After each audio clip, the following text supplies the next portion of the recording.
Kalingap Rab, sinabi na niya, at kung ano ito ay atin pong malalaman mamaya lamang ng kaunti. Bago nito ay isang mapagpalang araw po sa inyong lahat. At sanay hindi niyo po makalimutan ang mag-like at subscribe mga kalingap. Ang hinihintay ng lahat na bumalik si Kalingap Rab sa kanyang main channel ay dumating na. Kaya naman sobrang sabik ng ating mga manunood, at sa katunayan nito nang mag-live selling si Kalingap Rab. Kasama si Roseanne at Carla, ating nakita ang suporta ng mga manunood. At talaga namang inubos ang paninda nila mga kalingap.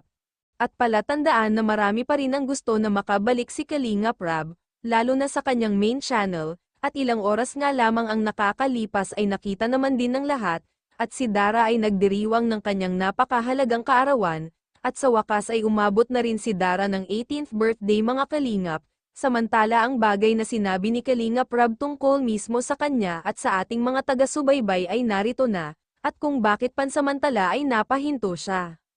At narito atin pong mapapakinggan mismo mga kalingap. Happy? Happy ka naman? Sabi mo, pag malungkot ka ha, akong bahala sa'yo. Kakausapin ko si Papa Jones. Jones, bakit di masaya si Carla? Ayan, hello po. Ikaw naman, Rosan. Are you happy? In a scale of 1 to 10, gano'n ka? Okay. Sana all. Live selling po tayo, guys. Ayan, medyo na-delay po yung live selling namin kasi hinintay po namin si Papang matapos sa kanyang premiere. Okay, so ayan po. Long time no see and thank you so much po kasi ramdam ko yung suporta nyo. Bro, pahinatan mo yung music konti.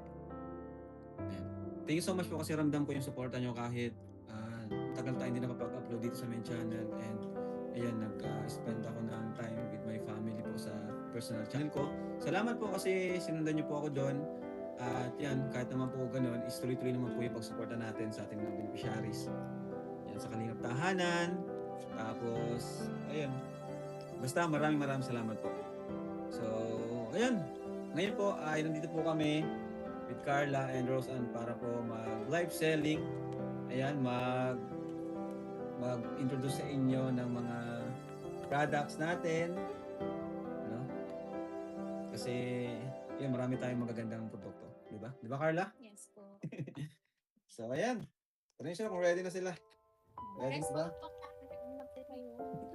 Ang tanong kayo, ready na kayo? Ready. Ready na. Mamaya kayo dito. Makain na ako mamaya. So, ayan po. Ba't naka-very bad connection? Malinaw naman. Malinaw naman yung live natin. Malinaw naman yung sa YouTube. So, yun po. Babalik po tayo dito. Meron lang po akong pinaghahandaan na content natin sa main channel. At yun, nag-isip po ako ng idea kung paano natin mababawasan yung mga toxic sa ating community, malilinis, di ba? At syempre para maprotektahan na rin natin itong kalingap, no? Kasi lately yun nga sunod-sunod yung problema at toxic po. So ngayon nag-iisip po kami ng plano para maibalik yung dating saya, no? Walang masyadong toxic sa